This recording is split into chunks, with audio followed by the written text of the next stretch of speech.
ये सरासर आलिम होकर ये झूठ बोलते हैं, जामा मस्जिद के इमाम होकर ये झूठ बोलते हैं। मेरी तो समझ में नहीं आता कि ऐसे झूठे लोगों को हमारा शहर बर्दाश्त। असेंबली में भी और असेंबली के बाहर भी उन्होंने प्राइवेट बिजली कंपनी की मुखालफत की है। उन्होंने कहा कि मैं किसी सूरत में इस प्राइवेट कंपनी को मालेगांव में आने नहीं। पावर लूम के ऊपर वो 2005 से नुमाइंदगी कर रहे हैं।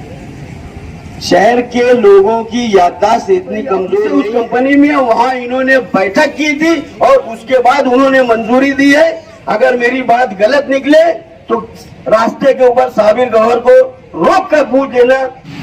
कल ऐलान जंग के नाम से मालेगांव की पावर लूम तंजीमों की एक मीटिंग लोटस लॉन्च के अंदर हुई है। इस ताल्लुक से शहर में 2 अलग अलग डिजिटल बोर्ड लगे हुए थे। एक बोर्ड समाजवादी पार्टी की तरफ से था, उसके ऊपर समाजवादी पार्टी के जिम्मेदारान के अलावा भिवंडी के एमएलए रईस कासिम शेख की उसके ऊपर तस्वीर थी, उनका उसके ऊपर फोटो था। और जो दूसरा बोर्ड है उसके ऊपर ऐलान जंग लिखा हुआ था, नीचे अभी नहीं तो कभी नहीं लिखा हुआ था। और उस बोर्ड के ऊपर मालेगांव शहर के निकम्मे नाकारा एमएलए की तस्वीर के साथ में आउटर के एमएलए दादा भूसे साहब की तस्वीर थी और साथ में यूसुफ इलियास साहब की तस्वीर थी। मेरे ये तफसील बताने का मतलब ये है कि अभी हाल ही में पिछले 1-1.5 हफ्ता 8-10 दिन पहले हुकूमत महाराष्ट्र ने पावर लूम सनत की हिफाजत के लिए, उसकी बुका के लिए सादे पावर लूम को मॉडर्नाइजेशन करने के लिए एक कमेटी तश्कील दी और उस कमेटी से उन लोगों को लिया जो पावर लूम सनत के ताल्लुक से असेंबली में आवाज उठाते हैं।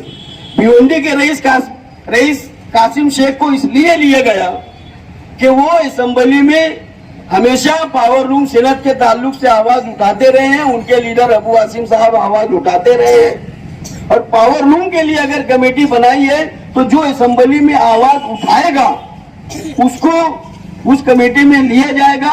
और मालेगांव जो कि पावर लूम सनत का शहर है, पावर लूम सनत मालेगांव शहर की रीढ़ की हड्डी है, लेकिन यहाँ का जो एमएलए है उसने असेंबली में इस सनत के ताल्लुक से कोई आवाज नहीं उठाई, इसलिए उनको नहीं लिया गया। लेकिन चूंकि पावर लूम सनत का शहर है इसलिए मालेगांव के नाम पर दादा भूसे को उस कमेटी में लिया गया और वो हुकूमत के वजीर हैं, इसलिए उनको उसका चेयरमैन, उसका सदर बनाया गया। अब कल जो मीटिंग हुई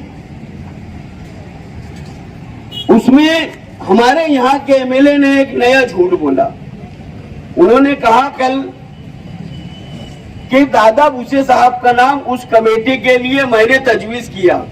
उन्होंने अपनी तकरीर में कहा, क्लिप आई होगी, आप लोग देख सकते हैं। उन्होंने कहा कि मैं पहले चंद्रकांत पाटिल साहब से मिला, उसके बाद वजीर आला एकनाथ शिंदे से मिला और मैंने दादा भूसे का नाम सुझाया और उन्होंने उस कमेटी में उसको लिया। कहते हैं कि झूठे की याददाश्त तो बहुत कमजोर होती है। ये मेरे पास मोबाइल है, मोबाइल में एक तस्वीर है जो शामनामा अखबार की है।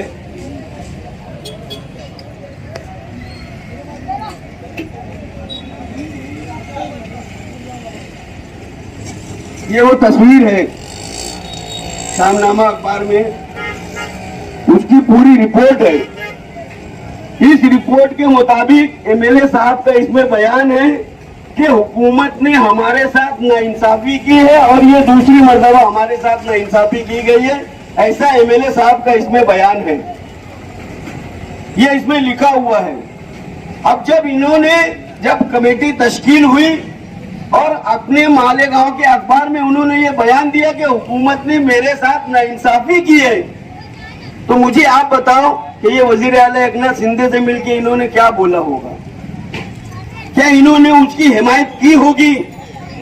ये सरासर आलिम होकर ये झूठ बोलते हैं, जामा मस्जिद के इमाम होकर ये झूठ बोलते हैं। मेरी तो समझ में नहीं आता कि ऐसे झूठे लोगों को हमारा शहर बर्दाश्त क्यों करता है और क्या वजह है उनको बर्दाश्त करने की। उन्होंने साथ ही एक दूसरा झूठ ये बोला कि पावर लूम के ऊपर वो 2005 से नुमाइंदगी कर रहे हैं। शहर के लोगों की याददाश्त इतनी कमजोर नहीं है ये एजाज उमर साहब अभी यहाँ पर बैठे हैं। 2007 में उन्होंने अमली सियासत में कदम रखा, तीसरा महाज बनाया। और एजाज उमर साहब उस वक्त तो उनके साथ में थे, महल्ले के थे। नयापुरे के ये भी है, नयापुरे के वो भी है। उनकी चिकनी चुपड़ी बातों में आ गए होंगे। जिस तरीके से उन्होंने अभी हजरत सुलेमान अलैहिस्सलाम का वाकया बताया कि लिबादे के ऊपर कुत्ता धोखा खा के उनसे हिफाजत, उनकी अमान में जाने की कोशिश कर रहा था। ये भी चले गए होंगे उनकी अमान में कि लिबादा अच्छा है, ये हो सकता है हजरत उमर का दौर वापस कारपोरेशन में लेके आ जाए। लेकिन क्या हुआ, आज एजाज उमर साहब खुद हमारे साथ में है और उनकी आंख खुल गई है। दोस्तों और साथियों, ये वो बातें हैं जो बहुत सारी इस तरीके की बातें हैं जो 12 जनवरी के होने वाले जलसे में हम तफसील से आवाम के सामने रखने वाले हैं। राशन दुकानों की कालाबाजारी है। एक बात और मैं बोलना चाहता हूं कि प्राइवेट बिजली कंपनी के ताल्लुक से कल उन्होंने ये कहा कि ये आसिफ शेख रशीद साहब की लाई हुई है, उन्होंने उसकी हिमायत की है और उनके ही लोग वहां पर काम कर रहे हैं और मालेगांव के बुनकरों को वो हिरासा कर रहे हैं, परेशान कर रहे हैं, उनसे बदला ले रहे हैं। असेंबली के इलेक्शन का इस तरीके की कल उन्होंने तकरीर की। हमारे पास भी क्लिप है, यूट्यूब के ऊपर भी क्लिप है। असेंबली के इजलास की पूरी रिकॉर्डिंग आप देख सकते हैं कि जब तक के आसिफ शेख रशीद साहब रुकन असेंबली रहे, असेंबली में भी और असेंबली के बाहर भी उन्होंने प्राइवेट बिजली कंपनी की मुखालफत की है। उन्होंने कहा कि मैं किसी सूरत में इस प्राइवेट कंपनी को मालेगांव में आने नहीं दूंगा और उसके ऊपर वो आखिर दम तक के अमल पैरा रहे। आसिफ शेख रशीद की मियाद 21 सितंबर 2019 को खत्म हुई। जब तक के प्राइवेट बिजली कंपनी, चाहे कोलकाता कंपनी हो या यहाँ मालेगांव में नाम बदली करके मालेगांव पावर सप्लाई लिमिटेड के नाम से काम कर रही हो, जब तक कि वो यहाँ पर काम नहीं की थी। आप जाकर रिकॉर्ड उठाकर देख लो, तारीख बतला रहा हूँ, 20 मार्च 2020 को इस कंपनी ने महावितरण कंपनी से हुकूमत महाराष्ट्र से करारनामा किया और उसके बाद से ये काम हुए। और 20 मार्च 2020 को मुफ्ती मोहम्मद इस्माइल कासमी साहब यहाँ के एमएलए थे और उससे एक हफ्ता पहले बंबई की हाईकोर्ट के बाजू में हांगकांग बिल्डिंग जो नामी जो इमारत है, जो पूरे महाराष्ट्र के बिजली की बड़ी बड़ी ऑफिसें उस कंपनी में, वहां इन्होंने बैठक की थी और उसके बाद उन्होंने मंजूरी दी है। अगर मेरी बात गलत निकले तो रास्ते के ऊपर साबिर गौहर को रोक कर पूछ लेना, क्या तुमने दातार नगर की मीटिंग में इस तरीके का झूठ बोला था। दोस्तों और साथियों, ऐसी बहुत सारी बातें हैं जो हम लोग 12 तारीख को 12 जनवरी के जलसे में रखने वाले हैं और बहुत देर हो रही है। मैं चाहूंगा कि आप अपनी बात को यहाँ मुख्तसर करूं और आप लोगों से ये गुजारिश करूं कि आप लोग 12 जनवरी के होने वाले जलसे आम में जो राष्ट्रवादी भवन के सामने दगड़ू ऑयल मिल के कंपाउंड में होगा, अपनी मसरूफियात से वक्त निकाल कर वहां पर आए और शेख रशीद